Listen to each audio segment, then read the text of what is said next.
네, 안녕하세요. 미고성형외과 윤원준 원장입니다. 오늘은 마른 환자분에서 가슴 확대 수술을 할 때 어떤 어려운 점이 있는지, 어떤 점은 또 용이한지에 대해서 말씀드리도록 하겠습니다. 의사 입장에서는 마른 분을 수술하시는 게 오히려 더 수술하기가 더 쉽습니다. 이게 무슨 얘기냐면, 시청자분들이 보시다시피 저는 약간 통통한 스타일의, 실제로 얘기하면 약간 뚱뚱한 그런 사람인데요. 저는 살면서 제 갈비뼈를 별로 본 적이 없습니다. 왜냐하면 내 살이 가려서 갈비뼈가 잘 안 보이거든요. 마른 환자분에서는 갈비뼈가 다 보이고, 그다음에 심장이 뛰는 것도 눈에 이렇게 확 보입니다. 이 얘기는 무슨 얘기냐면, 우리가 수술하는 과정에서 중간에 사이저를 넣어서 확대를 시키고 모양을 보는 과정에서 조금 더 적나라하게 내부 구조를 피부 쪽에서 관찰이 가능합니다. 그래서 피부가 얇기 때문에 조금 덜 자연스러운 결과를 보일 수도 있고, 조금 덮고 있는 연부 조직이 얇기 때문에 고형물이 조금 더 보이는 결과가 나올 수도 있지만, 단순히 수술하는 과정만 생각을 한다면 의사 입장에서는 마른 분 수술하는 게 통통한 분 하는 것보다는 더 용이하고 쉽습니다.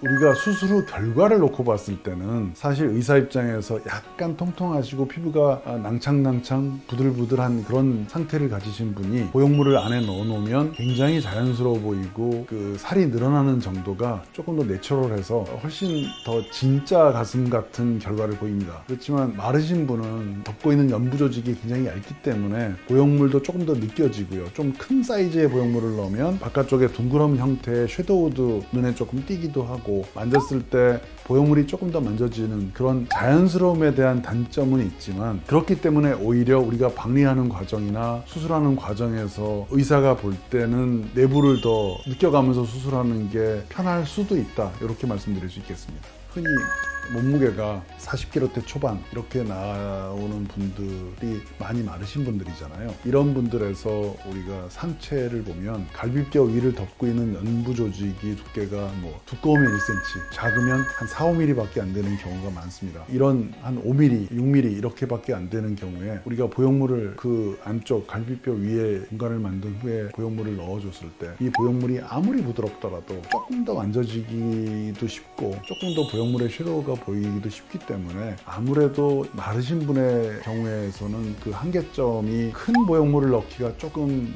한계점이 될 수가 있겠죠. 왜냐하면 큰 걸 넣을수록 자연스러움이 아무래도 부족해지기 때문에 큰 보형물을 넣는 것이 약간 부담스러울 수도 있겠습니다. 그렇지만 최근에는 큰 사이즈의 가슴을 원하는 경우가 많아서 자연스러움을 주는 것보다는 본인이 원하는 크기를 갖는 것이 더욱더 중요하다고 생각하는 경우가 많아서, 마르신 분에서도 과감하게 큰 사이즈로 하면서 자기가 원하는 크기를 가는 그런 경우도 흔히 하고 있습니다. 결과적으로는 환자분이 어떤 크기를 원하느냐, 어떤 모양을 원하느냐가 더 중요하지, 자연스러움이 있는 게 더 중요하다라는 그런 느낌의 시대는 조금 더 지나간 것 같습니다. 너무 건강에 문제가 있을 정도로 저체중일 경우에는 약간 건강 상태를 회복하신 다음에 하시는 게 좋을 것 같습니다. 다만 통상적인 저체중인 경우, 몸무게가 40kg대 초반 그런 정도인 경우에 그분이 꽤 오랫동안 그 몸무게를 유지하면서 체질적으로 몸무게가 안 바뀌시는 경우들도 꽤 있습니다. 예를 들면 통통한 사람이 아무리 노력을 해도 별로 많이 빠지지 않는, 저처럼 통통한 사람들은 생각보다 열심히 노력도 하지 않지만 별로 안 빠지는 경우가 더 많거든요. 그리고 시간이 지나면 뺐더라도 다시 리바운드가 되는 경우도 흔히 있고요.